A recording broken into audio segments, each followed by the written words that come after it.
Welcome back to the Pittsburgh Sports Saviors. It is July 21st, about 11 p.m. as we're recording. Um, Lee, how you been? It's been a couple weeks. How was Yeah, your fourth and everything? I guess yeah, we're together for the fourth, huh? yeah. Yeah. My fourth was all right. I had a good time. How was yours? How you doing, bud? Mine was good, and I just realized that we were last here on the 7th, so we Yeah. already talked about our 4th of July. Yeah. But um, the next holiday was the MLB All Star break. So did you get to enjoy the All Star game? Did you get to see Paul Skeens out there at all? Yeah, I did. It was actually pretty nice to see him getting out there in the first inning to start and go through the first four batters. It was just exciting to see our rookie superstar out there just battling out against some of the best in the AL. And it was actually, it was great. It was pretty good. Went through the first four batters, and he had the one hit. And I think what they were all looking forward to was the him versus Aaron Judge matchup, because he's been doing good with the home runs, and he's like leading the league in a lot of the batting percentages and things like that. And it was just great to see him go out there and just go out there, real quick in that first inning. So it was just nice to see just how talented, he is out there against some of the best. Yeah, that at bat ended up being a little anticlimactic. One pitch, quick out, hit to Mhm. third base. But yeah, I think he looked good. He didn't embarrass himself. That's always the worry. And I think we just constantly forget the fact that he's 22 years old because Yeah. he's so big and so dominant on the mound that you forget he's a 22-year-old kid Hmm. who went out there and faced some of the best hitters in the league and showed exactly why he belonged in that Hmm. spot, why he deserved to start that game. Brian Reynolds went 1 for 2 in that game also, so he had a nice little showing himself.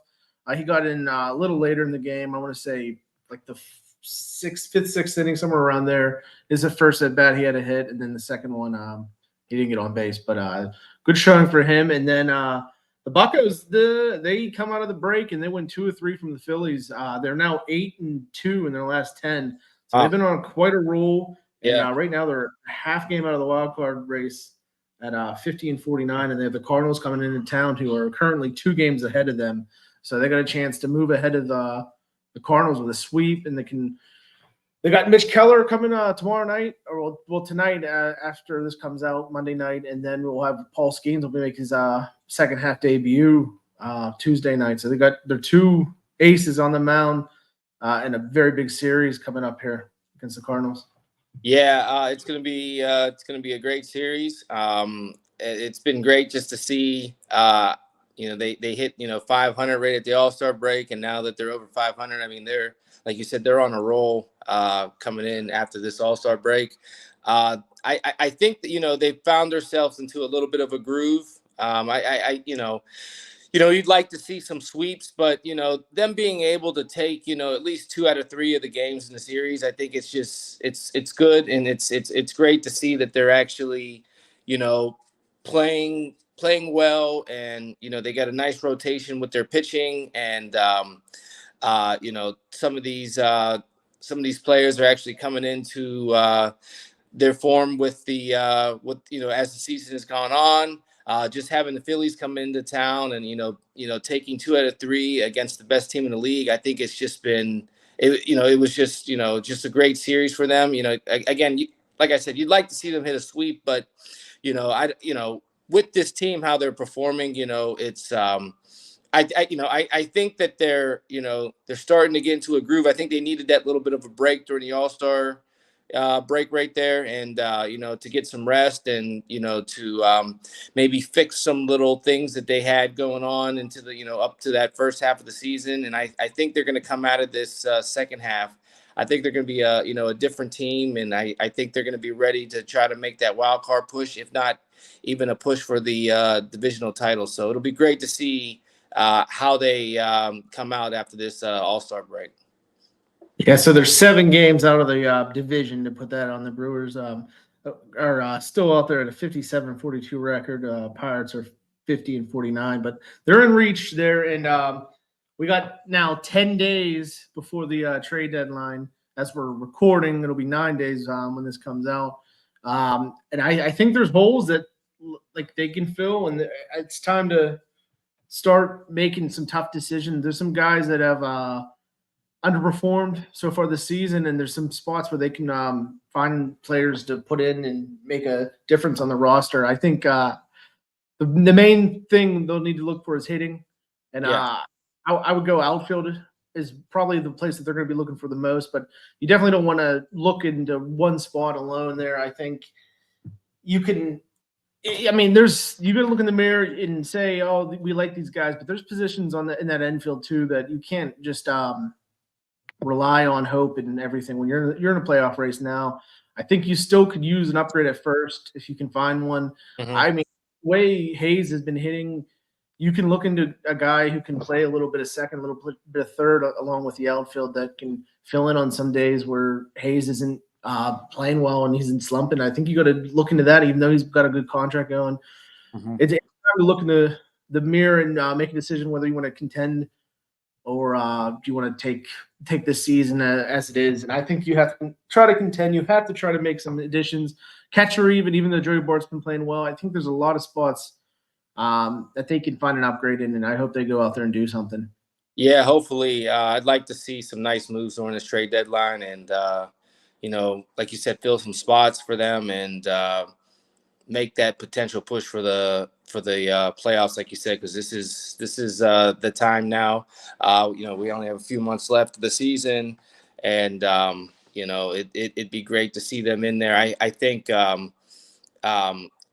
with what we were talking about, I think in the beginning of the season, I think you had brought up and mentioned about like the attendance and stuff for the games, and I think lately as they have been rolling, the seats have been filling up, and I think it'd be great. I think it was back in, what was it?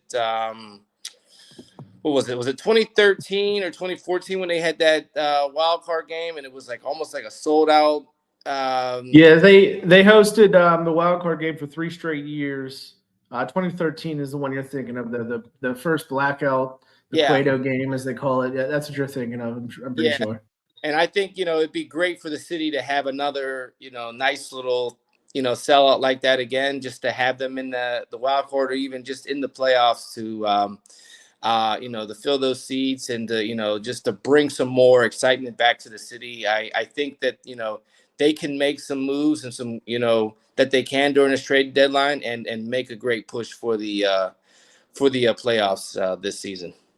Yeah, they sold out all 3 games this weekend, and when you win, you're going to get fans to come, especially in the summer, especially on the weekends. There'll be teams there that people want to see. They've got a rough schedule for the rest of the July and into August. It's really tough, but I mean, if you're a good team, you're going to win these games. You got to show yourself in these games, and we shouldn't just gloss over the idea of getting pitching, even though the pitching has been the strength.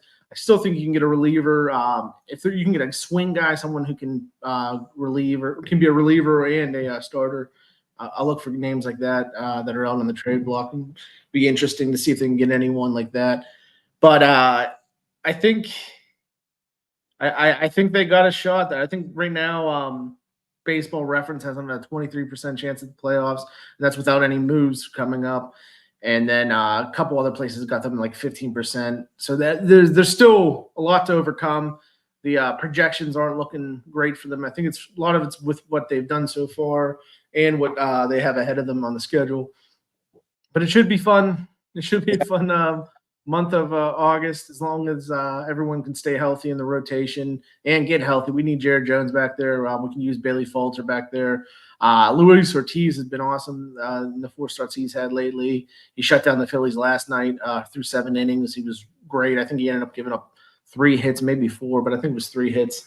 Mm-hmm. So they got pieces, and they need to get some more in the next 10 days. And there's no reason to wait. If you can find a deal this week, get it done before the deadline, I think. Yeah, for sure. So the All-Star break's pretty much the official halfway mark, even though we played closer to 100 games than we would normally. Who would you have as your Pirates MVP and Cy Young? I guess these answers aren't that tough, but who you got? Just throw them out there so we can have them. Yeah, I think, for MVP right now, it's got to be Reynolds. He's been turning it up leading up to that All-Star break. Of course, he did his thing and made a spot on the roster for the All-Star game for the NL League. He's definitely been the guy that I've seen that has made a lot of improvement over the season, and I think he's going to continue through the rest of the season as the MVP for the Pirates. For a Cy Young, it's got to be Paul Skeens. I even think that he may even win it for the actual league this year. I mean, he's just been phenomenal. Again, being a rookie to get to start at the All-Star game, he started in the first inning. His games over the season that he's been in, he's just been great. Striking out some of the best players. Had that game where he went into a no-hitter all the way up into the seventh. I almost think that if he'd have played the rest of that game, he probably has a no-hitter for the rest of that game. I think that he's just an amazing talent. A great pickup that we got. When we drafted him, and I think he's just going to be just great. Moving forward for the Pirates, I think he's going to be the game changer if the Pirates make the playoffs. Yeah, those are the names. I think you're right. But I figured I'll throw a couple more out there just to get everyone talking. Honorable mention wise, for the hitters, Nick Gonzalez. I mean, he came up halfway through the season, and they had a hole at second base, and he's filled that pretty well. He's produced a lot of runs in this time. O'Neal Cruz is turning it on a lot lately. He looking like the guy we were all hoping for. He's up to 15 home runs after a home run today. He's looked, or not home run yesterday, but he's looked great out there. And then pitching wise, you got Mitch Keller, who's been great. He's a guy who's been steady. He's had his ups and downs a little bit. And then in the bullpen, Colin Holderman's been awesome as well. So those are some names you can throw out there. But yeah, I mean, you're looking at Paul Skeens, 11 starts, 190 ERA, 66 innings. I think he's at 89 strikeouts. That's just awesome. And then 18 home runs for Reynolds, 61 RBIs, been 290 now with a 354 on base, 492 slugging. That slugging is really impressive for him there. And I mean, if he keeps up what he's been playing and the Pirates end up making the playoffs, he's probably going to get some MVP votes. And like you were saying with Skeens, he's going to get some Cy Young votes, I think, if he keeps up what he's doing. Yeah, for sure. And we're at the halfway point. So any bold predictions you got for us for the second half?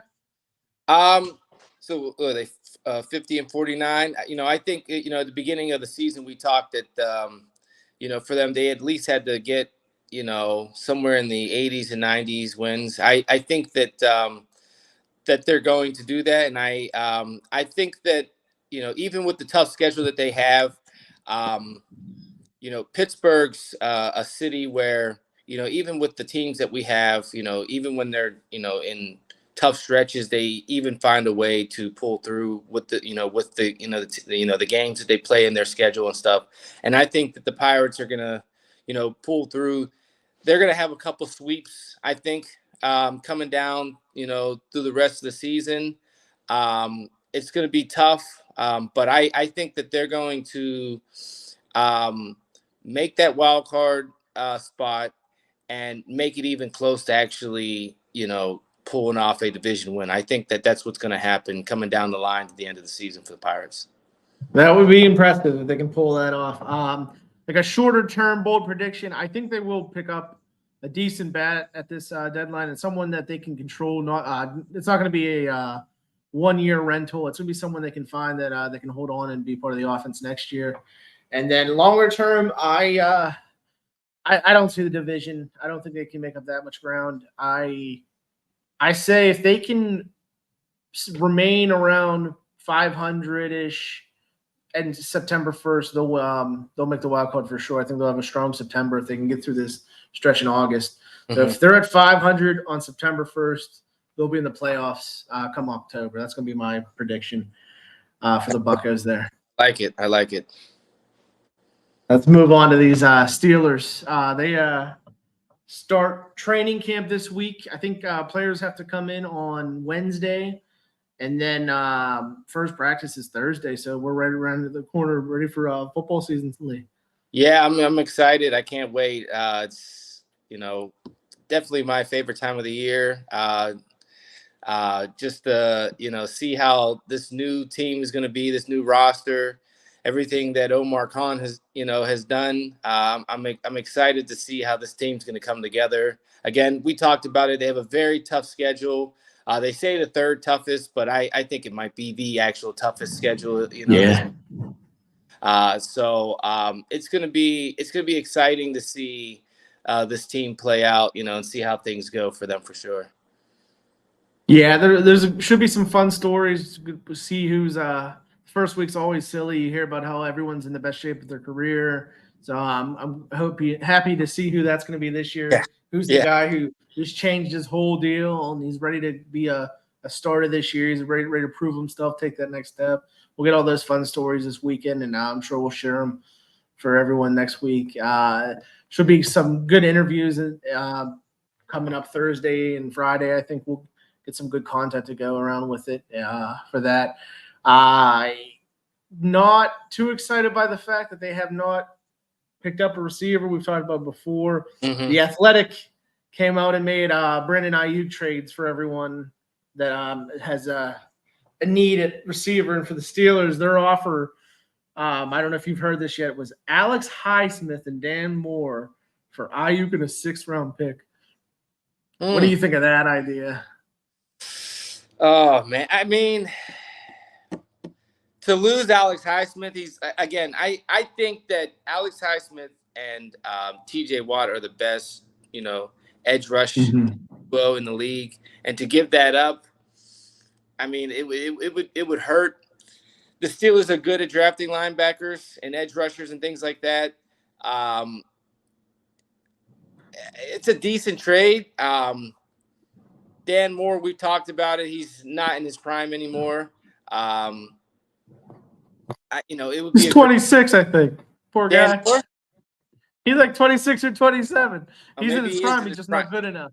He's in his prime, but he's just not good enough. But yeah, okay, he's just not good enough anymore. But I think it'd be a good pickup. To lose Alex Highsmith though would be tough. But then again, you are gaining a great wide receiver, a wide receiver one for the offense. So it's a good trade. I think it's a decent good trade for sure. I'm saying no. I like you're just talking about with Highsmith. You don't give up a strength to your team. Yeah. People are probably going to look to Nick Herbig as a guy who can step in for Highsmith. Maybe that's the case, but I'm not willing to take that risk because right now you got 2 guys that are elite pass rushers. One of them the best in the league, but guess what? That guy has injury problems every year. He seems to always miss some time. So you're really going to test your depth when you start making moves like getting rid of Highsmith. Dan Moore, he's a depth guy. He probably is going to start week 1. I could be wrong, but I think Dan Moore's going to start week 1. So you're giving up 2 starters at 2 positions that are like key positions on the field. We're talking about pass rushers and the guys who protect from pass rushers. I wouldn't give up both for Ayuk. And then on top of that, I think people still overrate the receiver position a little bit. There's value to it, but Tyreek Hill's the best receiver in the league. If not, he's top 5. Yeah. Kansas City Chiefs got rid of him, and they won the Super Bowl without really replacing him with anyone that's elite. I know it's obviously you got Patrick Mahomes and everything like that, but it's still if you can give up a receiver like that and still be successful, I don't think the value that people put on receivers is as high as it should be. I think there's a little bit of overrating on the receiver position personally. Yeah, like you said, to give up Alex Highsmith, it'd be too much, I that if they were to get Brandon Ayuk, I think it'd have to be draft picks for sure. I think that would be better trade. I mean, you don't want to lose 1st-round picks, but he is a talented player, and if that's what the offer is going to be, I mean, maybe I think that's what they should look at doing instead of, like you said, giving up key players like that for this team. Yeah, I mean, like, would you trade Highsmith for a first round pick right now? I don't think I would. Yeah, so that's kind of what you would be doing, right? Like, if you think about it, it's like Yeah. you're seeing Ayuk as a first round pick, and I don't know if I would do that. It would be Yeah. tough. I wouldn't do it. Obviously, right now you're not going to do it. Yeah. This close to the season, you're not going to trade for a draft pick at this point. Mm-hmm. But I think I would value Highsmith at like a first round pick level, maybe second round, but I think I would be a first round pick. Yeah. So that's what. And then Dan Moore, what are you thinking? Third round, fourth round, maybe for that? Yeah. You're at, maybe I'm being a little too generous there. It might be a little lower in the draft, maybe a later round pick for him, but that's kind of what you're saying. You're giving up for Ayuk. I don't know. He's had a couple good years in a row. He's obviously a good receiver. He can do a lot on the field. He's not like one dimensional on anything, but pass rushing is so valuable in this league. Yeah. I think you gotta keep that position stocked and ready for the season, I think. Especially in our division. Our division with these quarterbacks that play so well, you got to be able to get to them and attack them, I think. Yeah, for sure. And like you said, when it comes to wide receiver, we may not have the greatest depth at receiver, but we've seen stories where some of these teams that have wide receivers that weren't, Pro Bowl All-Star receivers, but great seasons where they've come out and they've looked like a Pro Bowler and they've looked like a Hall of Famer, and they've had great stories and great runs throughout their career. And I think that with what we have, I think it's a possibility that we could have a decent depth room for the wide receiver that we have on our team right now. Even if we don't get Brandon Ayuk, I think there's a possibility that they can do something.